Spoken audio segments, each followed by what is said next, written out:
Welcome and hello, my fellow Pandoranauts. I am your host, Miles Gray, and you are now on Pandoradom. Hope all and everyone are fine and okay these days. Not an easy time. When is it ever? But it does seem in our own lifetimes, and especially right now, well, it always seems right now in the present that things are rather tough, I would imagine. Yeah, maybe there are times in history, times in one's life where one might actually admit, well, things are going quite well, actually. But you would imagine that that's perhaps a rarity. But let's get down to business, shall we? So, there are many things that I would like to talk about, as I always do. But what is specifically worrisome to me at the moment is connected to what's happening in Israel, where I live, and the reputation of Israel in the wider world. One thing that has to be very clearly mentioned and hammered in is the factuality of these matters from a very base level. There's much in misinformation and disinformation about what's in fact happening here and in the greater region. So it's very difficult to know even where to begin. Hence my uh, hesitation, because, well, of the cans of worms, this is the king of cans of worms. How does one even enter into such a subject? I've spent a huge part of my life trying to explain it.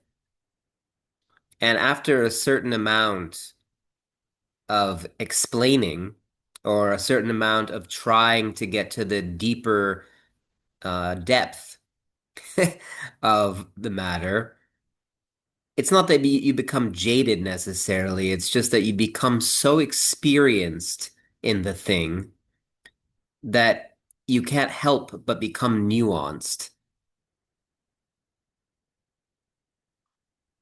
I mean, it's a difficult equation because, there are many cases where people who have great experience in a field, they do become jaded, and in fact, they may become less able to pick up certain nuances because they've just been deep within it. On the other hand, expertise is supposed to lead to people being able to uh, to pick up nuances.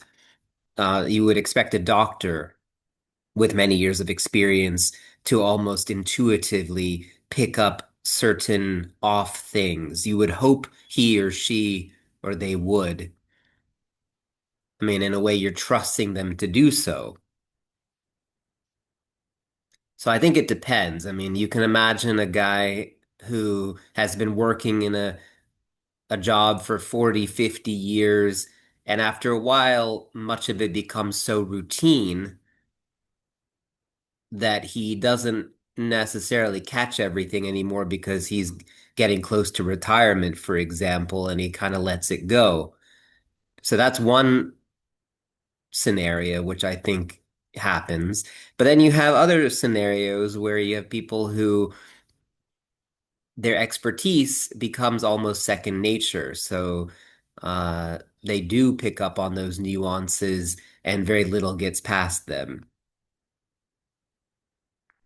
So it would seem that both sort of extremes are possible, and in fact, may even be co-present in the same individual in various admixtures or percentages of impact. So in my own case, I'm not saying that I am the world's foremost expert, but nor do I believe that there is such thing as a world's foremost expert with regard to the conflict here in Israel and in the surrounding areas. Unfortunately, there's, like I said, so much information that is unclear. There's so much that people believe they understand about it, but which in fact they do not, that it's very difficult to know what you in fact know about this conflict and what's happening here. And the world is absolutely obsessed with this really quite small country, round about the size, even smaller than the US state of New Jersey. There are plenty of conflicts and difficult regions around the world to choose from. And yes, there are those who pay some attention, especially if they have some skin in the game. Obviously, if you are from Sudan or South Sudan and you immigrate to Europe or the United States, and then there are serious problems, we'll say, happening in that region, then of course they're more likely than the average population to be paying attention to what's happening back home. And then there are going to be a smattering of people who are not from there who join in the cause, although we definitely do not see huge city overturning protests, bridge occupying uh, picket lines, and extreme demonstrations filled with demonstrable hate, anti-Semitism, racism, bigotry, and all the worst things that you can possibly imagine, nicely packaged in the guise of claimed social justice, which of course is the greatest trick of the one trick pony of our era. That it's all just social justice, it's all just political agitation for the betterment of society. That is what is claimed. And the trick is that in fact, it's really quite the opposite that is happening, that we are being led to into. And the fearful matter here is that this one trick pony is probably not so aware that its trick is in fact a trick. This pony is quite convinced in itself that its trick is truth. It really, truly believes that its trick is truth. But one would hope for the Pandora knots, we would be aware that this pony's trick is a trick and not truth. It may be their truth, maybe her truth, their truth, but it's not the truth. And yes, I studied philosophy in school. That is to say, that was my major, my first major. And what is truth? Yes, I understand that this is a very easy thing to object to. Uh, what is truth? What is truth? Yes, that's the main question. But when we're talking about politics, when we're talking about regional conflicts, when we're talking about history, there is something resembling, at least nearing towards an objective truth. It doesn't mean that it's completely objective. It doesn't mean that it truly accords with what really happened, or if there is even such a thing as what really happened, because the way that events unfold in history is so partitive that it's hard to grasp what really happened, even though we speak of these events in overarching terms. We say, the army of the Greeks came upon the battlefield and razed the city to the ground. Well, we say that and we speak of this, Greek army, for example, as one unified mass. But the reality is that we're talking about hundreds or thousands of individual soldiers all doing different things. Now, yeah, of course, they're led by a single martial command, perhaps, that they have a certain, uh, they have orders to follow. It's not like it's just a random berserker influx, but nonetheless, each individual soldier, even if working in unison with his fellow soldiers, is ultimately doing his own thing in a certain sense. He has his own body that he has to control in accordance with his orders and his own individual will to follow them or not. And so you can imagine all the things that happen in the individual storylines of each individual soldier. One soldier ends up in the house of a civilian, comes across the childhood toys of the child of the enemy,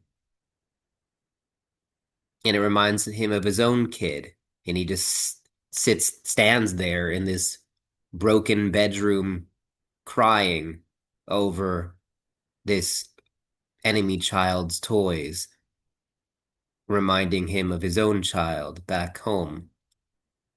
And you have another soldier who suddenly gets hit and falls. He has fallen in battle, and his final thoughts are, maybe I should have been on the other side of this war. But I made my choice and I'm on this side and I will die with it. Another will die believing that he is a patriot for his country, that he's a true Greek. Another will fall in love with someone within the city they're raising. How can you fall in love in the time that it takes to win or be defeated in battle? It's not necessarily love, but it will start as limerence and maybe lead to something like love. But love through war is a complicated thing. Love is always a complicated thing, but especially in time of war, war generates strange love.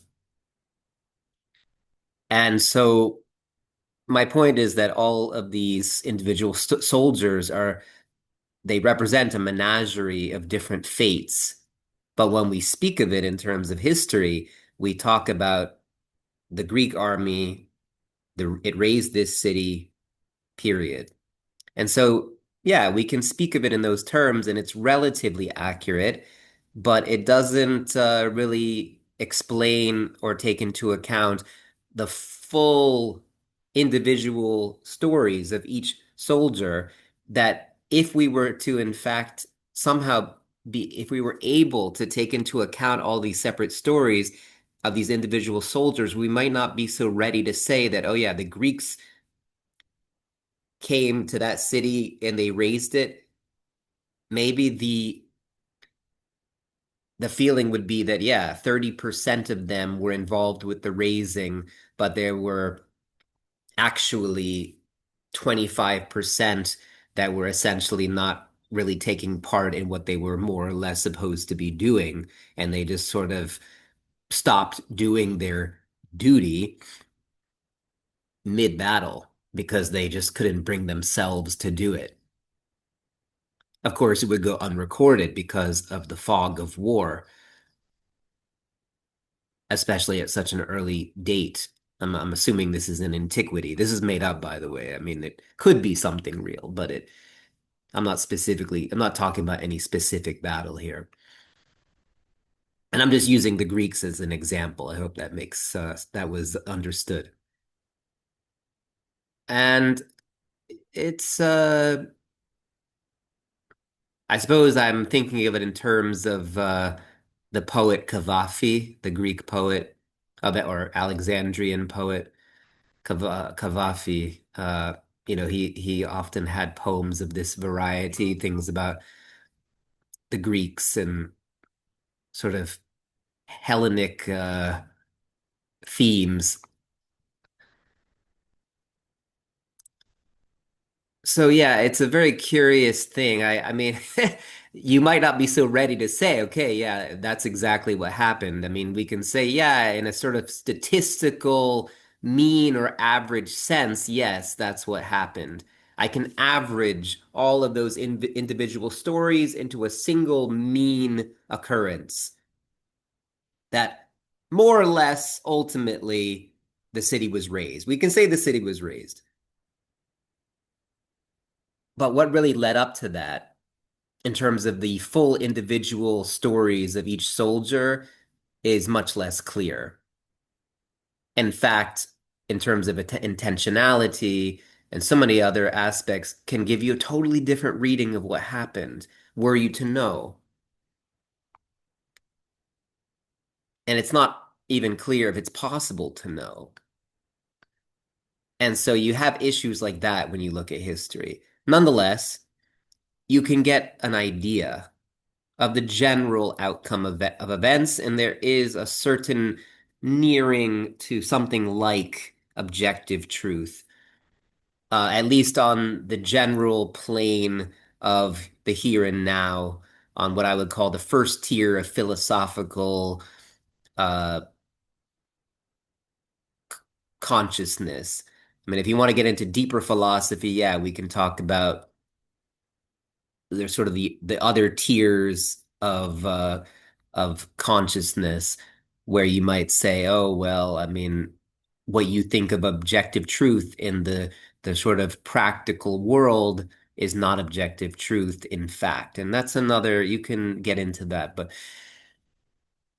it's just for the sake of simplicity here, I think it is possible to say that in the everyday workaday world, at least, there is something resembling objective truth when it comes to history, when it comes to mathematics, when it comes to the sciences.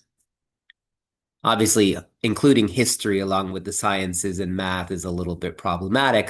That's not lost on me, but I do believe that it is generally quite possible if you are after the truth and not after a specific ideological or activistic outcome to your agitations. But that, of course, alas, alackaday, is what is happening with the one-trick pony I mentioned. So what I can say without getting into it too much is that right now, as in times of old, Israel, as the embodiment of the historical Jew, is having to deal with extremes of what cannot be called anything other than what it is, anti-Semitism. And I understand this is a tired term by many's by many people's point, in many people's point of view. People don't want to hear this word anymore. They're tired of it. They don't want to be called anti-Semites. They don't want to hear the word anti-Semitism. They say it's been weaponized. Of course, at the end of the day, these are mostly just excuses sadly, because definitionally speaking, the majority of identifications of anti-Semitism, canards, and blood libel are true. The grand majority, statistically. Now, to actually get into how we look at those statistics, that's another show, but we have those numbers. Now, what are we going to do to understand what's really happening, not just here, but in the world? Because this extends to the politics of near every country on earth. But looking at the specific case of where I am, and which seems to be the case that so much of the world is absolutely obsessed with, just absolutely obsessed with, inordinately. It's very odd. And yet, it's not so odd when you remember that so much of the earth has been conquered and annexed by Christianity and Islam, which are both daughter religions of Judaism, of course. It makes more sense. It would seem that probably most of the world's discomfort with Jews comes from the spring well of Judaism's daughter religions. And so I theorize that the sort of animosity for the Jews is, comes out of Judaism's daughter religions, Christianity and Islam, in such great numbers and with such overrepresentation compared to elsewhere that what I theorize is that there's something about the fact that they all share in this Abrahamic connection that leads to anti-Semitism of the strongest variety. That were all of these persons not Muslim or Christian and held by some paganism that had held sway, and it was a completely different world history, and somehow Judaism still existed. I believe there would be anti-Semitism most likely, but I feel that it would be significantly altered. And I think that Christianity and Islam are so close to Judaism that they can't help but be infected with a hatred, partly because of our connection, that we're too close for comfort.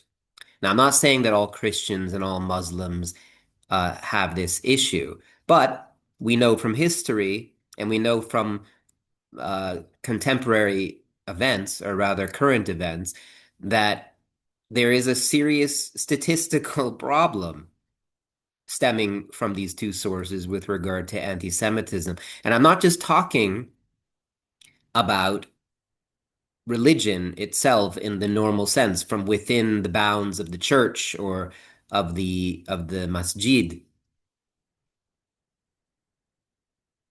What I'm saying is that even in the wider world where these religions hold some kind of sway, it is also true. So when I say Christendom, for example, I'm also talking about secular America, because while people self-advocate and they self-identify as secular in many cases, ultimately the sort of baseline uh, informing of their lives is basically Christian. It's an extension of Christendom. It's some people call it the Judeo-Christian heritage or something to that effect. It's more complicated than that. A lot of it comes from the Greco-Roman uh, heritage as well. The legacy is really what I mean. How is it that the modern West or really all of civilization, where did it all come from? Well, it's a basically a syncretism of many different civilizations in the past, plus many innovations on top of that. But more than anything else, modern America and modern Europe are an outgrowth of Christendom, even though that Christendom led to the Renaissance and the Enlightenment and all of these movements that sort of morphed into what we now see as modern civilization. So we don't necessarily think of it as Christendom, but it essentially grew out of it. And so, and you can also say that the founding of the United States uh, is very oriented towards certain types of Protestant values.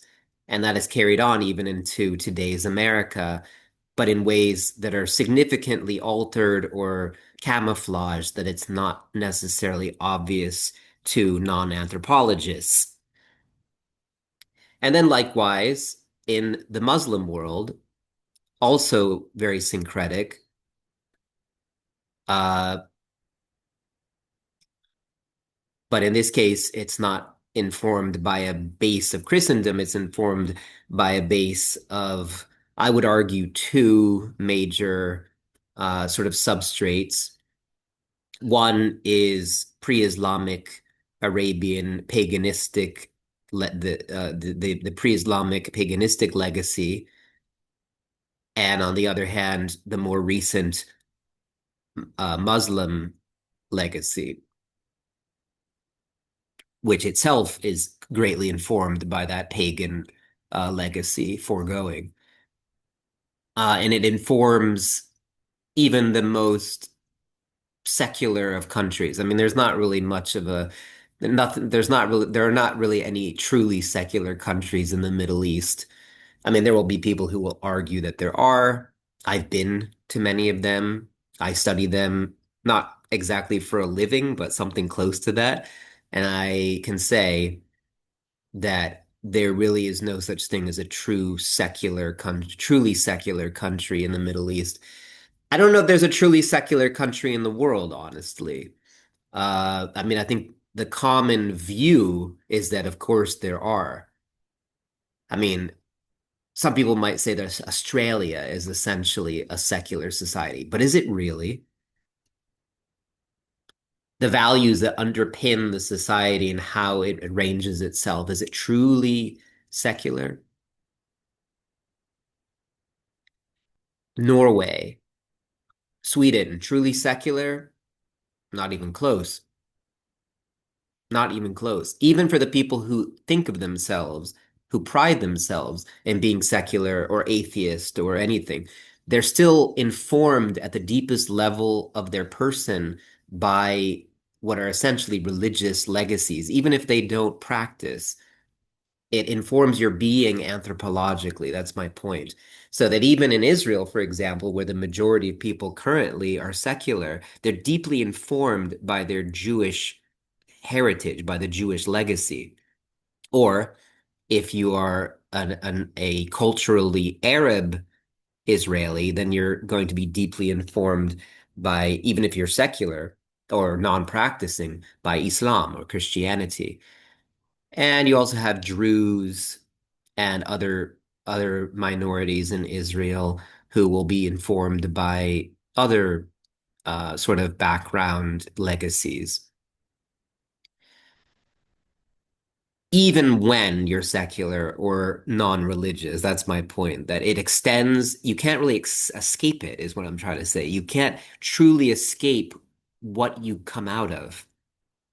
You know, you may alter yourself, you may get away from it, you may become something new, you may recreate yourself into an almost entirely new being, but you can't erase that from which you came. And it deeply informs who you are, even in ways that you yourself are not aware of. That's what I'm trying to get at here. That even the world's most secular atheist ever can't escape the fact that he was born a Jew and that it in fact affects how he even perceives his own atheism. And likewise, for somebody who came out of Christianity or anything else. And this extends down the generations. Even if you come from a family of secular atheists that have already been secular atheists for 4 or 5 generations, say, you still haven't escaped from out of which that grew. To be a Jewish atheist is not the same as to be a Christian atheist, or to be a Muslim atheist, or to be a Druze atheist. They all have different anthropological uh, foci and feeling. And it truly just alters and causes great differences to exist in perception of God or the lack thereof. But it extends to everything else too. It extends to politics. It extends to really anything that the human mind is capable of thinking about. It doesn't mean that your thinking is determined by your background, but it is affected by it. And often, most often, in ways that you are not even aware of. That's the very thing about it. And why is it that I bring this up and talk about it at such length? It is because the very conflict that I'm trying to introduce through this channel, that which is happening here in Israel, the way that the world thinks about it, the way that the world is often obsessed about this conflict more than any other in the world for some reason.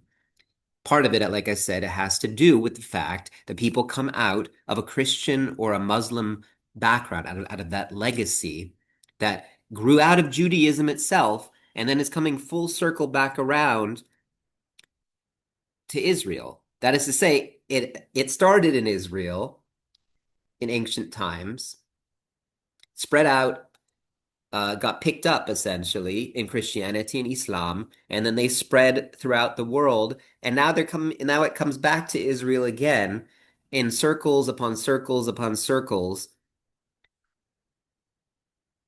They always come back to Jerusalem, is really, you could say, in a sense. But why is it that you have these constant cycling revisitations of Jerusalem, not just from those for whom it is the traditional religious capital, the Jews, but also for the religions that grew out of Judaism, namely Christianity and Islam, among others that are smaller? These are the two biggest and the two most influential.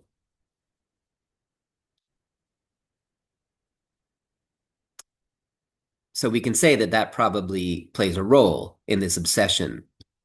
Now, on the other hand, I think that now in this globalized world, this orientation has grown out of just that, Muslim or Christian orientation and has spread to many other places that otherwise might not be very interested. So, of course, China is involved, many parts of East Asia, Japan,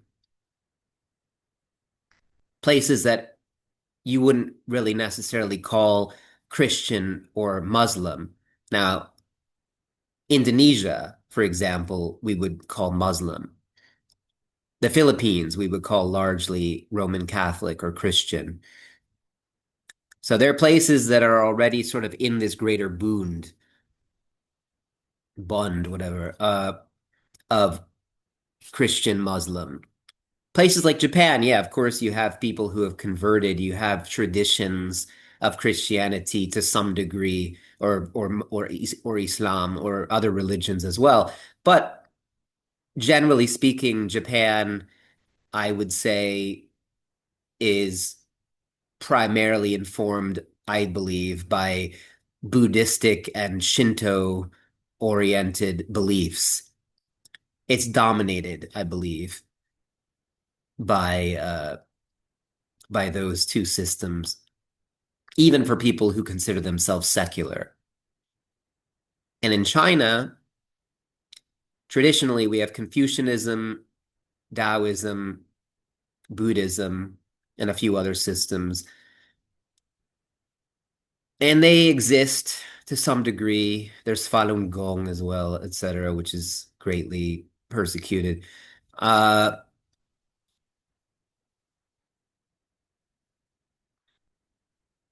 but it has been greatly changed because of the Cultural Revolution, and truly the new religion of China is that of the state.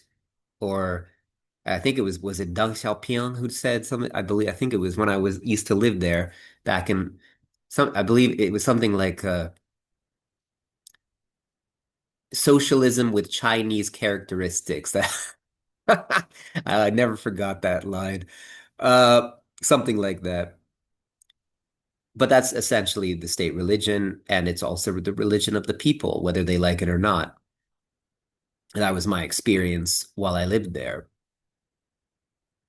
Doesn't mean that no religions exist or sort of persist within China, but they have been greatly reduced and they become rather hidden. Of course, you have state versions or state sanctioned versions of these sort of certain customs and rituals, but it's sort of a far cry from the true traditional uh, observances of the authentic faith. Um, so my point, though, is that I think that the obsession within Islam and Christianity about Israel and the Jews has extended in the globalized world to China, to Japan, to many other countries that don't really have that legacy so much. And so in a way you wouldn't expect them to care as much about the Jews or Israel. And yet now they growingly do. South Korea again also has been heavily Christianized, so it's already within that greater boon of the Christian Muslim manifold. And then India is a very interesting question, I would say. I mean, most of Africa, of course, just to get that out of the way, is heavily Christian and also significantly Muslim. And then there are some tribal beliefs, animism, and so forth. But you also have the Serer faith, etc., in the Gambia and so forth. Um, so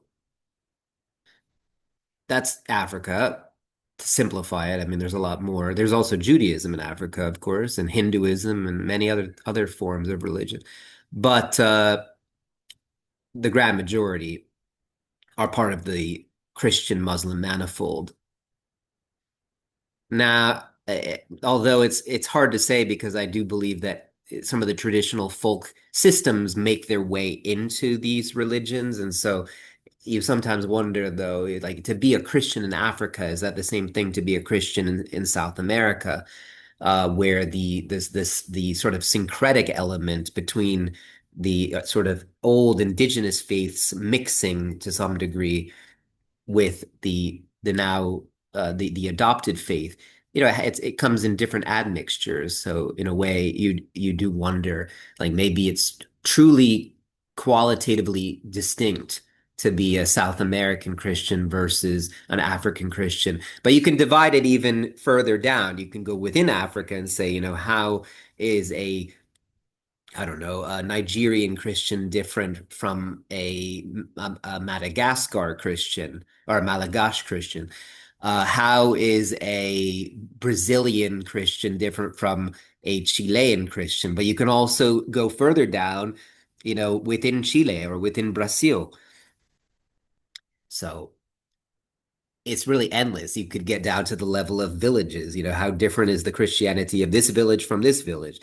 Um, and then you get down to the level of the person, it's endless, really. You could take it to that level if you so choose. But here we come back to that whole thing I was talking about before, where you say, okay, the Greek army raised the city, and we say that as the central received fact, but you actually can go down to the level of the individual soldiers and their stories. So similar phenomenon, similar sort of reduction.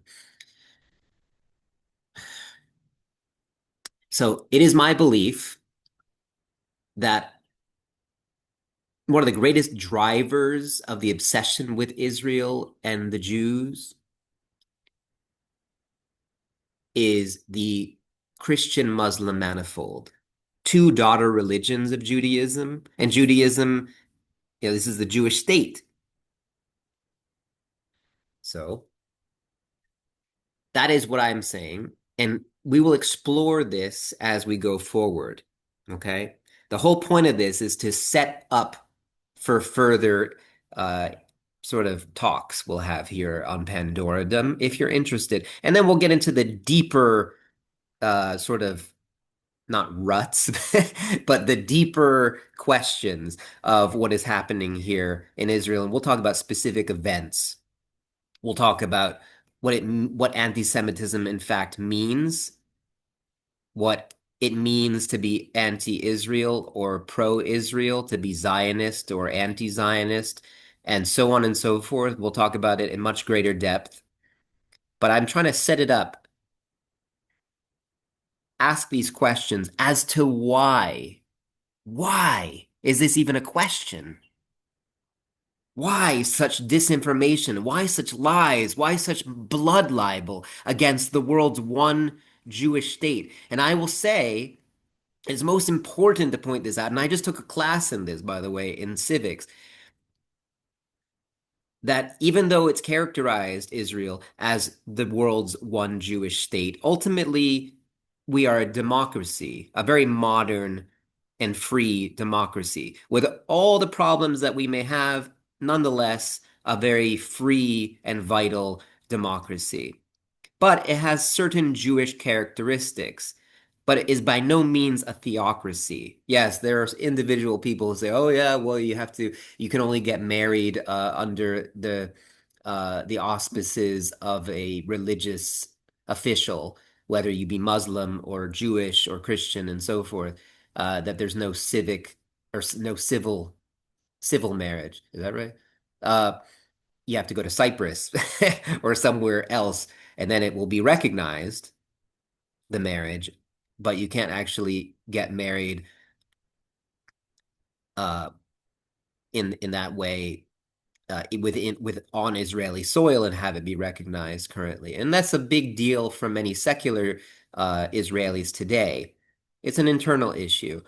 Uh, but the point is that yeah, there will be people who sort of exaggerate and say, "Oh, it's a theocracy" because of things like that.